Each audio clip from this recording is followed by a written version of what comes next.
accroché, la lumière est mon sauveur. Je ne crains rien. Il est mon rempart et mon ferme soutien. De qui pourrais-je avoir peur? Shalom. Nous avons aujourd'hui la croquette biblique numéro 187, tirée du livre de Job au chapitre 19, du verset 23 au verset 27, la deuxième partie.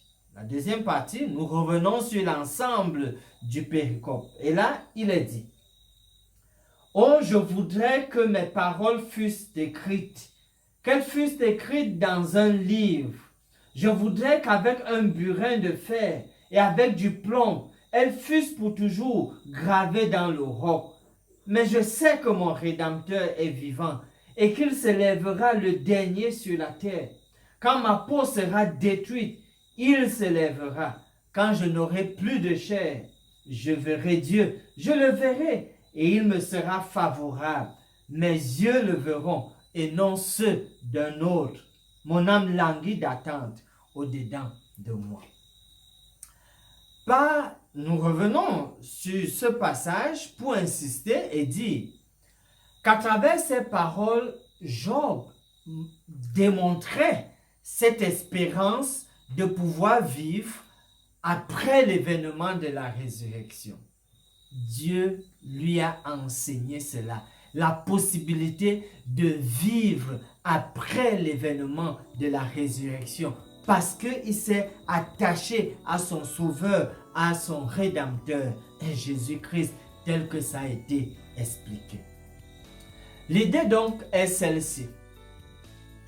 Pour certains des malades que nous avons dans les centres de santé comme dans nos maisons, connaissances comme amis, tous pourraient ne pas récupérer, tous pourraient ne pas se remettre, certains pourraient mourir. Mais ce que nous apprenons de cette lecture avec le cas de Job, c'est de mourir donc avec sur le cœur, dans leur cœur, l'espérance de la résurrection. Oui, cette possibilité pour le malade en situation peut-être totalement incertaine de pouvoir se rétablir. Alors dans ce genre de situation, peut-être quand même leur permettre de s'accrocher à l'espérance de la résurrection, la vie après l'événement de la résurrection. Donc, qu'ils meurent avec cette espérance. Ainsi, en termes de promesses, dans Romains au chapitre 8, le verset 1, Paul dit clairement: il n'y a point de condamnation pour ceux qui sont en Jésus-Christ. Dès que vous faites le choix d'accepter Jésus, que vous vous accrochez à lui et que malgré les difficultés présentes, vous gardez à l'esprit le salut promis par Jésus, il n'y a pas de condamnation pour vous.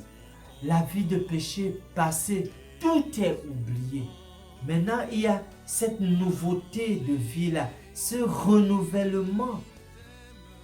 Il vaut mieux s'accrocher vraiment au Seigneur et garder votre foi et avoir cette assurance qu'il n'y a point de condamnation pour ceux qui sont en Jésus.